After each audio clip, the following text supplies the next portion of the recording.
ये जो हुआ है, ये जो वहां प्रकरण चला है, यहाँ पाकिस्तान ने अनप्रोवोक्ड हमला करके 4 अफगानियों को मारा। ये जैनुल्लाह मुजाहिद का स्टेटमेंट आया है, उसका ट्वीट आया भाई 4 अफगानी इन्होंने मारे हैं। अब हम इसका माकूल जवाब देंगे। फिर ये सुनने में आया कि आपस में बातचीत हुई और ये जो रेटोरिक था, ये जो चीजें थी, ये थोड़ी काम डाउन हो गई। ये क्यों काम डाउन हुई, ये कैसे हुआ, वो अलग कहानी है। पर एक ये लड़ाई और ये लफड़ा जरूर चला है पाकिस्तान और अफगानिस्तान के बीच में, ये कहानी जरूर चली है। तो अब इसका मतलब क्या है, इसकी कहानी क्या है? देखिए, आप बोलोगे कि यार ये पाकिस्तान वाले, ये बेचारे अफगानियों के बीवी बच्चों पे क्यों हमला करते हैं, निर्दोष लोग को क्यों मारते हैं? देखिए, ये निर्दोष लोग को मारने का खेल पाकिस्तान की आर्मी का पुराना गहना है। अगर ये मारेंगे नहीं, इनका जहाद की दुनिया में सिक्का चलना बंद हो जाएगा। तो अब हम इन तिलों में अब भी तेल है, इस तलवार में अब भी कोई धार बची है, तो इसलिए इनको वहां कुछ न कुछ जाके कोई ना कोई हरकत करनी पड़ेगी। और बेगुनाह लोगों को मारना, बेगुनाह बच्चों को मारना, यही पाकिस्तान की फौज का कहना है। अगर आप देखिए, इनके खुद के लीडर ऐसा कहते हैं, मरियम जी की बात करें, किसी की भी बात करें, कहते हैं ये तो बेगुनाहों को मारते हैं। भाई यही तो यूएसपी पाकिस्तानी आर्मी का। अब अफगानिस्तान पे स्पेसिफिक अटैक करने का क्या जरूरत है? मुसलमान मुसलमान को क्यों मारा, आप ये सुन के परेशान होंगे। उसकी कहानी सिंपल है कि अमेरिका बहादुर को ये बताना है कि भाई अब भी हम जिहाद कर रहे हैं। अमेरिका बहादुर को बताना है कि अफगानिस्तान पे हम नरम नहीं हुए, अब भी ट्रंप साहब आपको बगराम दिलाएंगे, हमारी कार्रवाई जारी है। और पाक पर अफगानिस्तान को छेड़ना, अफगानिस्तान रिटेलिएट करेगा, उससे मुल्ला मुनीर की किस्मत खुलती है। अब आप बोलोगे सुमित भाई, मुल्ला मुनीर की किस्मत अफगानिस्तान के रिटेलिएशन से कैसे खुलेगी? अच्छा यार, आज एक और प्रॉब्लम हुई। Even I was ready to start at 11:05 और 11:10, फिर कुछ सब technical issues got stuck, so I had to kind of do it, the software had some issues, तो उसको फिर मुझे ठीक करना पड़ा, बट दैट्स ओके।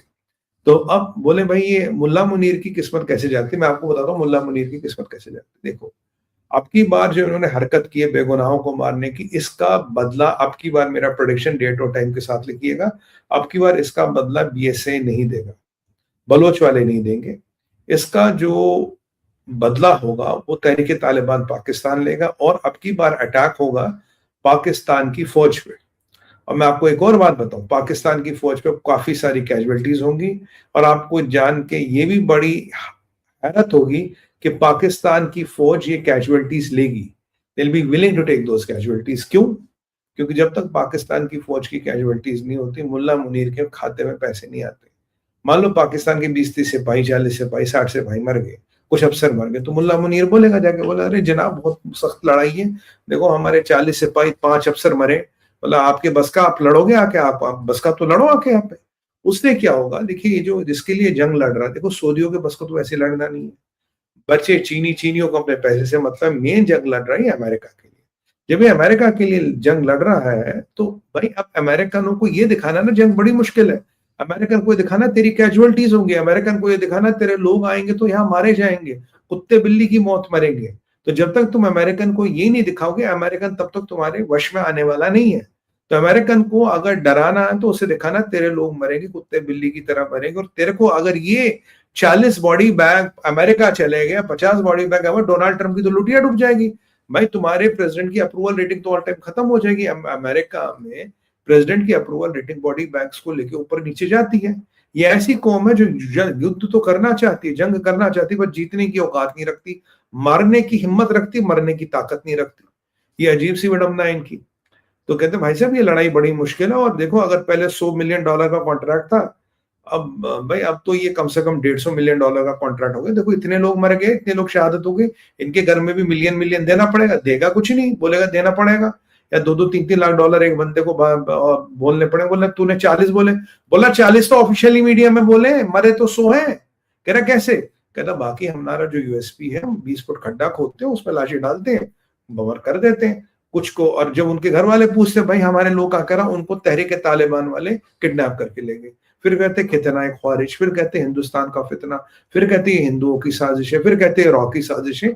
ये कहानियां इनके यहाँ चलती रहती है, अलिफ लैला के किस्से इनके यहाँ चलती रहती है। ये इनका नया पैंतरा, कहना जनाब पैसे तो देने पड़ेंगे। अब देखिए इसका जवाब यही आएगा, और आप मेरा डेट और टाइम के साथ लिख के रखिएगा, पाकिस्तानी फौज will take a lot of casualties.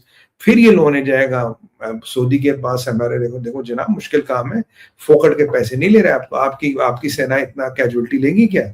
वो तो आधी हम बताते नहीं, आधी तुम छुपाते हैं। अब हम फितना ख्वारिज बोल देंगे, ISPR ट्वीट करेगा, हिंदुस्तान पे डाल देंगे, ये तो हमारा रोज का काम है। मरते हम किसी के लिए, डालते किसी पे। अब ये बताइए, इमरान खान नियाजी भी तो यही कह रहा था, कह रहा था ये जो अफगानिस्तान से लफड़ा हुआ ये केवल वेस्ट को खुश करने के लिए हुआ, वेस्ट की मतलब वो करे ना चापलूसी करते करते वेस्ट के जूते चाटते चाटते काम हुआ है, क्योंकि आपको वेस्ट को खुश करना। वेस्ट ने कहा अफगानिस्तान चाहिए, बगराम चाहिए, तूने कहा जनाब ला देंगे, और तभी ये पंगा शुरू हुआ। और जब ये मसला थोड़ा ठंडा होने लगता, आप अफगानियों को जाके उंगल कराते हो, आप अफगानियों को जाके कुरेदाते हो। आप चाहते हो तहरीक तालिबान हमला करे, तहरीक तालिबान हमला करे, हमारे 20-30-40 लोग मरे मरे, हमारी जहाद की कीमत बढ़े। तो जिस प्रोजेक्ट के $1 लाख मिलने थे, 100 मिलियन मिलना था, उसका 150 मिले। बेसिकली मैंने आपको बोला कि पाकिस्तान में जब भी इकोनॉमी में संपन्नता आई है, कैसे आई है? कहीं ना कहीं आसपास जंग हुआ है। अब जब ये कहीं ना कहीं आसपास जंग हुआ है, तभी पाकिस्तान की इकोनॉमी में संपन्नता आती है, तभी पाकिस्तान की इकोनॉमी में उछाल आता है। और जब ये पाकिस्तान की इकोनॉमी में उछाल आता है तो जंग होना उसके लिए जरूरी है। पाकिस्तान की इकोनॉमी क्या आपको लगता है साइंस पे, टेक्नोलॉजी पे, अर्थमेटिक्स पे, मैथमेटिक्स पे, विटामिन्स पे, मिनरल्स पे या क्वांटम फिजिक्स पे थोड़ी ना चलेगी? तो कहीं ना कहीं जहाद करना पड़ेगा तब चलेंगे। अब पाकिस्तान को तो ये यूएस भी मुसलमान को मारता है जहाद के नाम पे, और जस्टिफाई भी कर देता है। भाई इनके लिए तो हजारा काफिर, शिया काफिर, हजारा काफिर, ये अहमदिया काफिर, इनके लिए एक, इनके किसी मौलवी साहब ने तो भी कहा था पठान भी काफिर है। इनके लिए माइनस सुन्नी मुसलमान हर कोई काफिर है। ये इनका बेसिक रूल है, जो सुन्नी मुसलमान नहीं वो बचा काफिर। ये इनका बेसिक रूल है, ये ऐसे लेके चलते हैं। तो ऐसे में आप इनसे क्या अपेक्षा करेंगे? ऐसे में आप इनसे क्या उम्मीद करेंगे? तो साहब ये एक विचित्र घटना है जो पाकिस्तान में होती रहेगी और होती है। तो अब ये घटना रुकेगी नहीं। अब मैंने इसका आपको आउटकम भी बता दिया, कौन हमला करेगा, किसके लोग मरेंगे और क्या होने। ये देखिएगा हफ्ते 10 दिन में, 15 दिन में ये घटनाक्रम आपके सामने आ जाएगा। मुझे पता लोग अभी पाकिस्तान से देख रहे होंगे और उन्हें पता है कि हमें उनकी कार्यशैली कैसे पता। हमें तो तुम्हारे बारे में बहुत कुछ पता है।